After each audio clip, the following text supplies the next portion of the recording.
came off. It was such an inconvenience. This is a story I've been wanting to tell for super duper duper duper a long time, but then like we weren't friends, so then I stopped.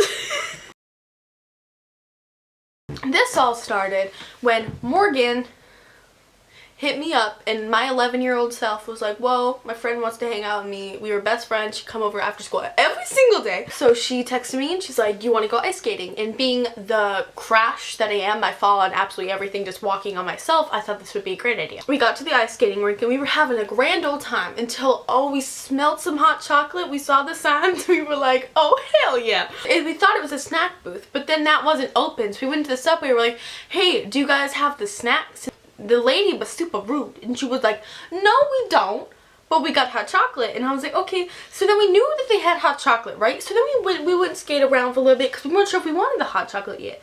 Then we came back, and this time when we came back, there was only one lady in there. The worker was making her sandwich and she puts like really cold raw chicken on her sandwich, right? And the lady who's like ordering it was like, excuse me, I asked for that microwaved. And then she's just like, I asked you if you wanted it cooked and you said no. And then she's like, I said I wanted it microwaved. So then naturally what she did is she like crumpled the chicken in her hand and threw it in the trash and then started over. Here we are, 11 years old, traumatized because she was so rude. Little did we know that this was just the beginning of a really crazy night. Well, quickly after that, we decided that we were gonna wait a little bit before we got anything because the lady was terrifying.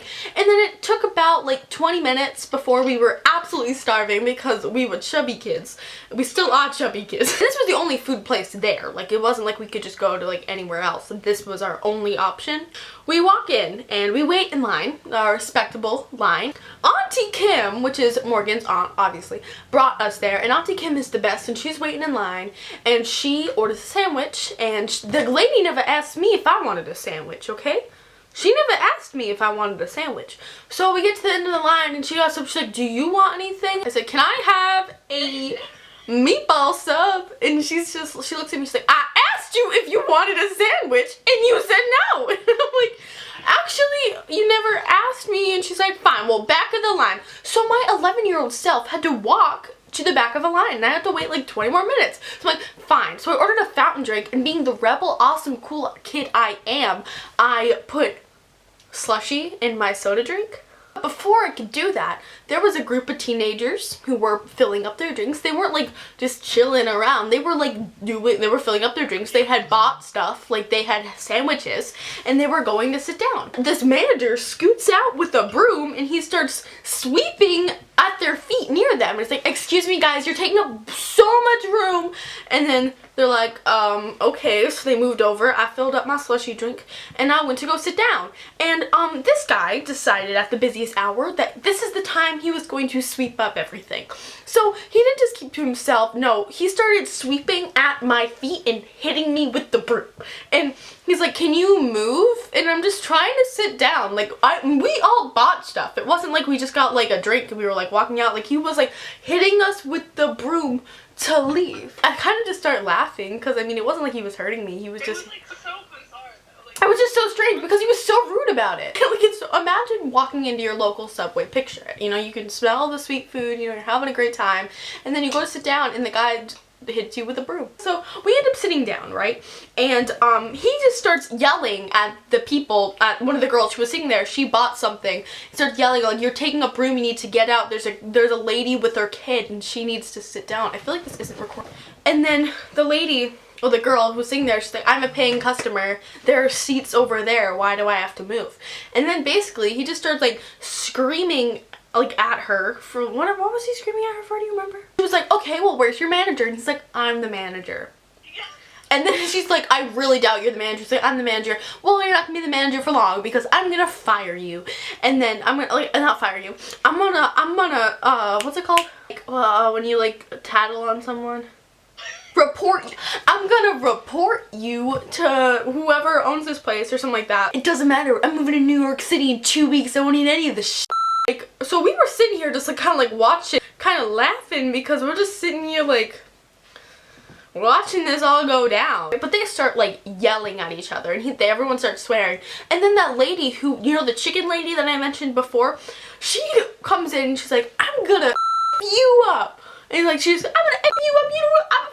She basically just said the F-bomb like about 1,000,000 times before her point was across. So that went on for a good time. I finished my sandwich. This kind of died down. He finished sweeping. We left. We went skating for a little bit longer. And then as the night decided to like come to an end, you know, we kind of just looked through the window of the place and we saw the guy walk through, throw his keys on the top of the trash can, run in, get his coat and his stuff. He threw his hat, grabbed his keys, and bolted out the door.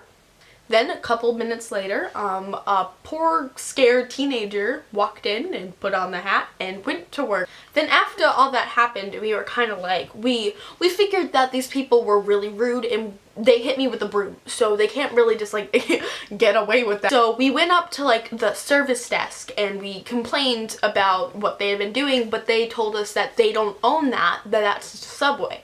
So we tried calling the Subway place to like try to talk to the actual man. They didn't pick up, which didn't really surprise me considering we called the next day too and they didn't pick up anyway. Naturally, being the petty 10 and 11-year-olds we were, we complained to them on Yelp. And we wrote this giant paragraph explaining everything that happened. And they responded to us saying, I'm very sorry for your experience, but we cannot do anything about this. Okay, my camera died. I'm just gonna finish my thought. What was I talking about? Oh yeah, so they deleted our comment and that was the end of that story. I mean, if that didn't seem dramatic to you, I mean, it really was kind of stupid considering like he hit you. It was like, this wasn't like a tragic experience. It was kind of just like really freaking strange. Just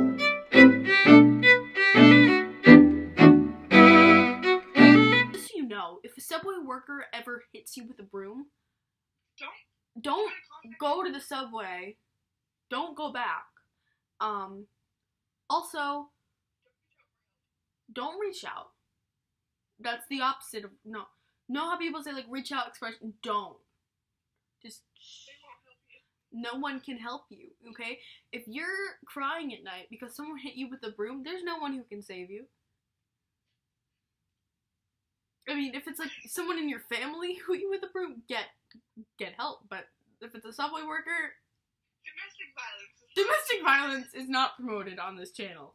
But Subway worker abuse is not as bad.